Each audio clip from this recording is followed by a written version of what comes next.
My name is Ray, and at 29 years old, I own a cybersecurity firm that protects some of the biggest banks in the country. My family has no clue.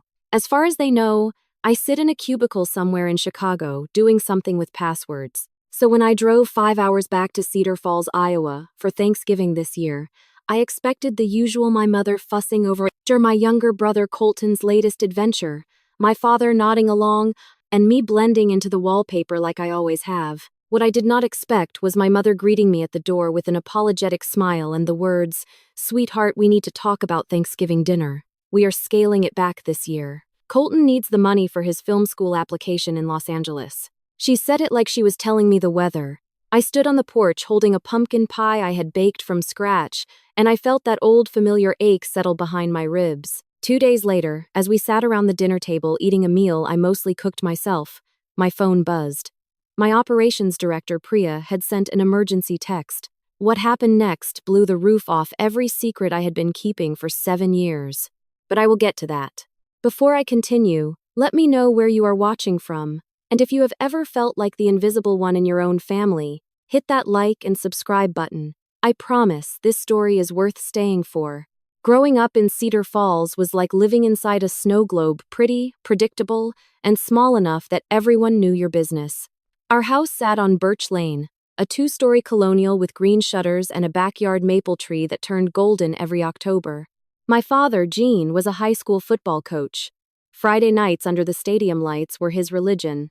My mother, Diane, managed the front office at the town's only dental practice and somehow still had the energy to chair every PTA meeting and church potluck in a 10-mile radius. Then there was Colton, 4 years younger than me, and the undeniable sun around which our entire family orbited. Colton was magnetic. There is no other word for it. He walked into a room and people turned. He had our father's athletic build and our mother's blue eyes, and he used both to devastating effect. By age 10, he was starring in every school play. By 14, he was making short films on a second-hand camera that our parents bought with money originally earmarked for my science camp registration. By 17, he had a local following on social media for his comedy sketches, and my parents talked about him like he was the next Spielberg. I was none of those things. Where Colton was loud, I was quiet. Where he was charming, I was awkward. I loved math, code, and taking apart old electronics in the garage while my father's football trophies gathered dust above my head. My report cards came back with straight A's, and my mother would glance at them and say, "That is our Ray, always reliable," before pinning Colton's latest participation ribbon to the refrigerator with a magnet shaped like a star. The pattern was set early and it never broke. When I won the state science fair in 8th grade, my parents forgot to pick me up from the awards ceremony because Colton had a last-minute audition for a regional theater production. I waited on the school steps for 2 hours holding a trophy almost as tall as I was. When my father finally pulled up, he said, "Sorry, kiddo. Your brother needed a ride. You understand." I said I did, because what else was I supposed to say? Money flowed toward Colton like water finding the lowest ground. Acting workshops in Des Moines. A camera upgrade every birthday. Professional headshots at 16. When I asked to attend a coding boot camp the summer before my senior year, my mother suggested I watch free tutorials on YouTube instead. "You are so resourceful, Ray," she said, and I could not tell if it was a compliment or an excuse. My birthdays were reliably disappointing. My 16th fell on the same weekend as Colton's one-act play competition, so we celebrated with gas station cupcakes in the car on the way to his show. My 18th was forgotten entirely until my father handed me a $20 bill 2 days later and said, "Buy yourself something nice." By the time I graduated high school as valedictorian, I had stopped expecting anything at all. I need to be honest about something, though. Colton was not cruel. He was not some scheming villain hoarding our parents' attention on purpose. He was just a kid who never had to fight for the spotlight because it followed him everywhere.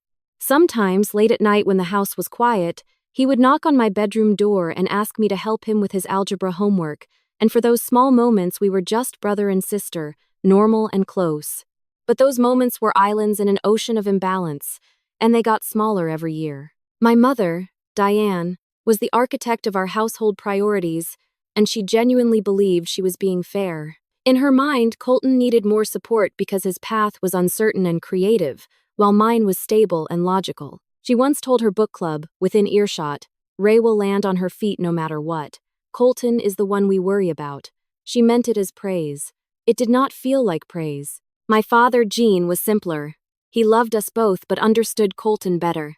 Colton's charisma mirrored his own. They could talk for hours about movies, music, pop culture. When I tried to explain what an encryption algorithm was, his eyes glazed over within 30 seconds. "That is great, Ray," he would say, patting my shoulder. "Keep doing your thing." So I did. I kept doing my thing, quietly and relentlessly, until the day I packed my car and drove to Chicago without looking back. The first year in Chicago nearly broke me. I shared a studio apartment in Rogers Park with a leaking ceiling and a radiator that clanged like a percussion section at 3 in the morning. I worked help desk at a mid-sized IT company during the day and built freelance security tools at night, surviving on instant noodles and the burning certainty that I would make something of myself even if no one was watching.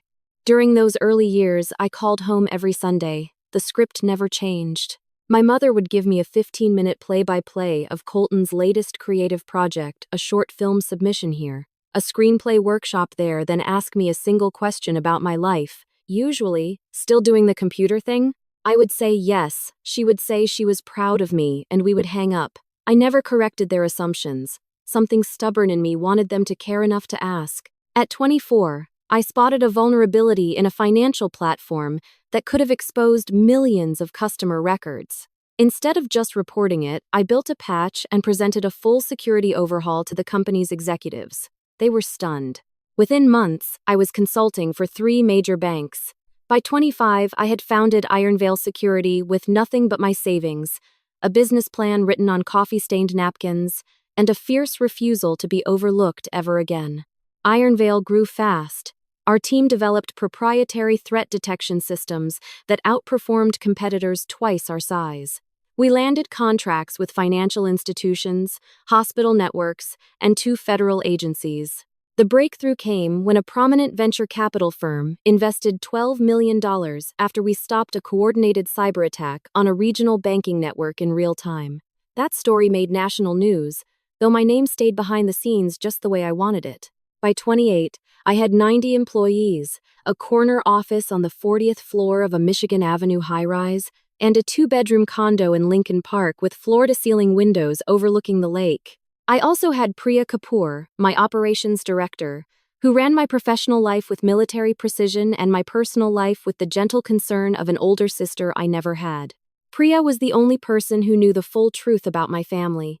She had overheard a call with my mother once, a call where my mother spent 12 minutes describing Colton's new screenplay and then asked if I was still at that same office. Priya had stared at me afterward and said, "Your mother has no idea you run this company, does she? She thinks I work in IT support," I told her, "and you have not corrected her because—" I shrugged. If they cannot be proud of me without a resume, I do not want that kind of pride. Priya shook her head but said nothing more. She understood, even if she disagreed. The irony was that my professional profile was getting harder to hide. 3 months ago, Ironvale was featured in a Forbes article about women-led cybersecurity firms. Last month, I gave a keynote speech at a national tech conference in front of 2,000 people. And just last week, we had been shortlisted for a Department of Defense contract worth $45 million, the kind of deal that would put Ironvale in a completely different category. But in Cedar Falls, I was still just Ray. Reliable, quiet, doing something with computers Ray. And honestly, part of me had made peace with that. Until Thanksgiving. The drive from Chicago to Cedar Falls takes about 5 hours if you push it. I made the trip in a rented Honda Civic because my actual car, a black Mercedes sedan, would have raised questions I was not ready to answer. I packed jeans and plain sweaters. I left my designer coat in the closet. I drove through flat farmland under a gray November sky and rehearsed the same fantasy I always did, that this time, someone would ask me a real question about my life and actually listen to the answer. Cedar Falls looked the same. Main Street still had the same hardware store, the same diner with the neon pie sign, the same library where I used to hide after school. I turned onto Birch Lane and parked in front of the house, noticing that the green shutters needed repainting and the maple tree had lost most of its leaves. My mother opened the door before I reached the porch. "Ray," she pulled me into a hug that smelled like cinnamon and hairspray.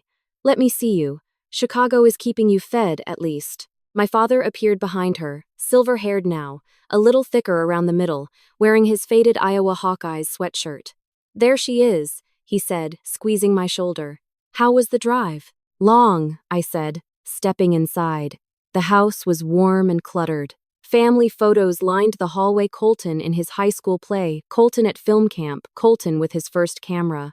There was one photo of me, my college graduation, tucked between a candle and a stack of mail. "Colton will be here in the morning," my mother said, leading me to the kitchen. "He had to finish a freelance editing job, but he is so excited to see you." I helped her unpack groceries while she updated me on the neighborhood, the church fundraiser, and naturally, Colton. He was 25 now, still in Cedar Falls, still chasing the film dream. He had been doing freelance video editing for local businesses and posting short films online that got modest views. My parents funded the Gap's new equipment, software subscriptions, rent when his freelance income fell short. "He is so close to a breakthrough," my mother said with the conviction of someone who had been saying the same thing for a decade. "This Los Angeles program could be the thing that launches him. It is a 12-week intensive with real industry professionals." "How much does it cost?" I asked, already knowing the answer would explain the downgraded Thanksgiving. My mother hesitated. "The tuition, the flight, housing in LA for 3 months, it adds up. That is actually what we needed to talk to you about." She sat me down at the kitchen table, the same table where I had done homework for 12 years, and explained. They had originally planned a proper Thanksgiving this year, a full spread, extended family invited, the works. But Colton's application deposit was due December 1st, and they needed to redirect the grocery and hosting budget. "We will still do a nice dinner," she assured me, "just smaller." I thought I would make a simple roast chicken instead of the usual turkey with all the fixings, and maybe we skip the pie this year. I looked down at the pumpkin pie I had carried in from the car, the one I had spent 2 hours baking in my gourmet kitchen, and felt something crack quietly inside my chest. "Of course," I said. "I understand." Relief flooded her face. "I knew you would. You have always been the practical one." That evening, after my mother went to bed, I sat on the back porch in the cold and called Priya. "They cut Thanksgiving to pay for Colton's film school deposit," I said. Priya was silent for 3 full seconds, which was an eternity for her. "Ray, you could fund his entire film career with what you spend on office snacks in a quarter." "That is not the point." "I know," she said softly. "The point is they did not even hesitate." Colton arrived the next morning, like a weather system, loud, energetic, filling the house with noise. At 25, he had grown into his looks, tall with a scruffy jawline and an easy grin. He hugged me and said, "There is my favorite nerd," which was as close to affection as we usually got. Thanksgiving dinner was modest, just the 4 of us around the kitchen table with a roast chicken, mashed potatoes, green beans, and store-bought rolls. My pumpkin pie sat on the counter, the only homemade thing besides the potatoes. The conversation, predictably, revolved around Colton's Los Angeles plans. "The program pairs you with working directors," he explained. His eyes lit up like he was describing Narnia. "Real sets, real productions. This could be my shot. We are so proud of you for going after your dream," my mother said, reaching over to squeeze his hand. My father nodded. "Takes guts. Not everyone has the courage to pursue something creative." I chewed my chicken and said nothing. I had risked my entire savings to start a company that now protected critical infrastructure for millions of people, but sure, applying to a film program was the courageous move. "So, Ray," Colton said, turning to me with what I recognized as his obligatory sibling check-in, "still at the same tech place?" "Still in tech," I said. "Things are busy." Cool. He was already looking at his phone. "Hey Mom, did I show you the trailer I cut for that brewery in Waterloo? It got like 2,000 views. My mother leaned in to watch his phone screen with genuine fascination. My father moved his chair closer to see. I picked at my mashed potatoes and thought about the fact that 2,000 people had watched my keynote speech live last month, with another 100,000 views on the recording since. About 40 minutes into dinner, my phone buzzed. Then buzzed again. Then started buzzing continuously. I pulled it out and saw a cascade of messages from Priya, from my head of engineering, from board members. The subject line of the email at the top made my blood run cold. "Critical active breach attempt on First Continental Bank Network Ironvale SOC engaged client requesting CEO direct line now." This was not something I could ignore. First Continental was our largest client, and an active breach meant every second mattered. I stood up from the table. "I need to take a call," I said. "Work emergency." My mother barely looked up from Colton's phone screen. "On Thanksgiving? Can it not wait, honey? We are having family time." "It really cannot." I walked into the living room and called Priya. She picked up before the first ring finished. "Ray, it is bad. Coordinated attack on First Continental's transaction processing network. Our threat detection caught it early, but they are sophisticated. Marcus has the team running containment, but the client CEO is demanding to speak to you directly. He is threatening to go public if we do not have a response in 20 minutes. Patch me through to the team first," I said. "I need a status report before I talk to the client." For the next several minutes, I stood in my parents' living room surrounded by framed photos of Colton's accomplishments and coordinated a real-time defense operation. I spoke to my engineering lead, reviewed the attack vector, and made 3 critical decisions that my team executed immediately. Then I called the client CEO. I did not notice that my family had gone quiet in the kitchen. I did not notice that they had stopped talking and started listening. My voice, calm and authoritative, carried through the thin walls of the old house. "Mr. Hargrove, this is Ray Milligan, CEO of Ironvale Security. I have personally reviewed the situation with my team. The breach attempt has been contained at the perimeter. No customer data was compromised. I am implementing our enhanced protocol right now, and I will have a full incident report on your desk by morning. You have my word." I heard a fork clink against a plate in the kitchen, then silence. When I hung up and walked back to the dining room, 3 faces stared at me like I had just stepped off a spaceship. My father spoke first, his voice low and strange. "CEO?" My mother had set down her wine glass very carefully, as if she was afraid it might shatter. "Ray, what was that?" Colton just stared, his phone forgotten on the table.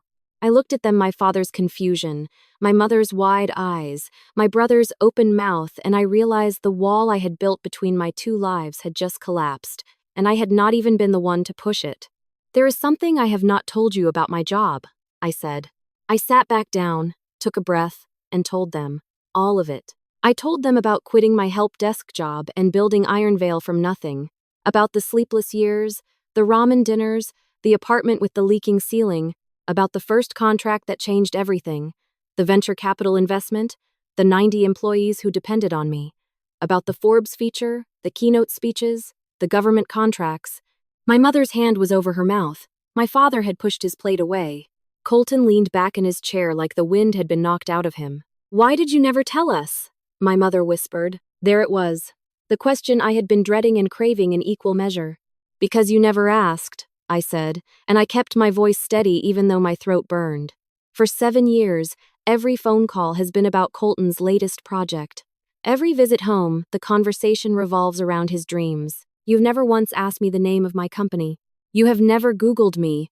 You canceled Thanksgiving to fund his film school deposit, and you did not think twice about it, because that is how it has always been. Colton's dreams are investments. Mine are hobbies." The silence that followed was the loudest thing I had ever heard in that house. My father broke it first. "That is not we did not mean to," he stopped, rubbed his face with both hands. "You are right, we did exactly that." My mother started crying, quiet tears rolling into her napkin. "We thought you were fine. You always seemed so fine." "I was not fine, Mom. I just stopped showing it because it never changed anything." Colton had been uncharacteristically quiet.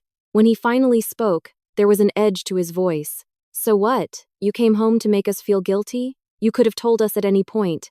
You chose to keep it secret.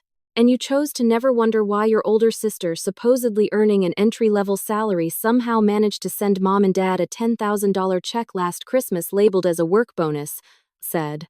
"Did that not seem odd to anyone?" More silence. "I thought your company was generous," my mother said weakly. "My company is generous. I own it." Colton pushed back from the table. "This is insane. You just sat there for years letting us think what? That you were some nobody? So you could hold it over us?" "No, Colton.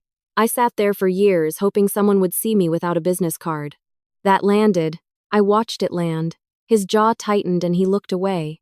"You are right about one thing," I continued, my voice softer now. "I should have spoken up sooner. Not about the company, about how I felt.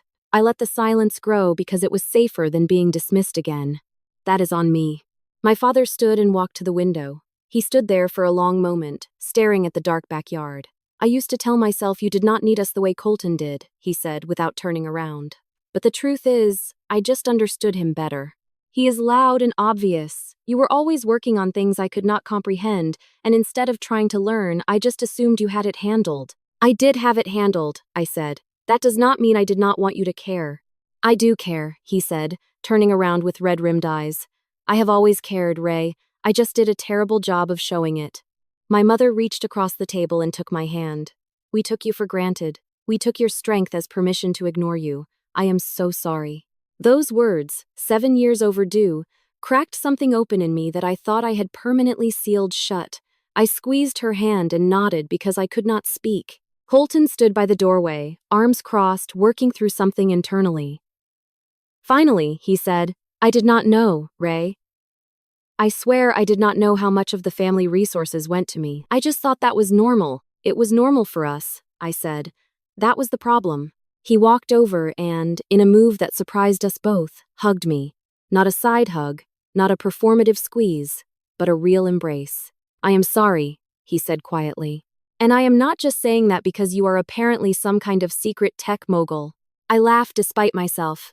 I am not a mogul. 90 employees and a government contract sounds pretty mogulish. That broke the tension enough for everyone to breathe. I did not sleep at a hotel that night. I stayed in my childhood bedroom, staring at the ceiling with its glow-in-the-dark stars that I had stuck there at age 9, and no one had ever bothered to remove. Around midnight, there was a knock at my door. It was Colton, carrying 2 slices of my pumpkin pie. Peace offering, he said, handing me a plate. We sat on the floor like we used to when we were kids, eating pie in the dark. I want to ask you something and I need you to be honest, he said. Do you think I am wasting my time with the film thing? I considered the question carefully. I think you are talented. I also think talent without structure is just potential. You have been doing this for years without a clear business plan or a sustainable income. That does not make you a failure. It makes you someone who needs a better strategy. He was quiet for a while. That is the most useful thing anyone has ever said to me about my career. Mom and Dad just tell me I am amazing. You are amazing. You are also 25 and still relying on them to pay your rent. He winced, but he did not argue. Fair. The next morning was different. Not magically healed, I am not naive enough to believe one night of honesty can undo a lifetime of patterns, but different. My mother made a full breakfast and asked me specific questions about Iron Veil. Not performative ones, real ones. How did I get my first client? What does cybersecurity actually mean in practical terms? Was I happy? My father, in his quiet way, had been up since 5 in the morning reading every article he could find about my company. He showed me his phone over coffee, open to the Forbes feature. $45 million contract, he said, his voice a mixture of awe and guilt. And we made you eat roast chicken. The chicken was fine, Dad. The chicken was an insult, and we both know it. I smiled. Okay, the chicken was a little insulting. Colton came downstairs with an announcement. I have been thinking about the LA program, he said, looking at our parents. I do not want you guys to pay for it. My mother immediately protested, but he held up his hand. Ray has been funding her own life since she was 18. I am 25. I should be able to figure out a 12-week program without raiding the family Thanksgiving budget. I watched my parents process this, their expressions shifting between pride and confusion, as if the established order of their universe had tilted a few degrees. I can help you put together a funding plan, I offered.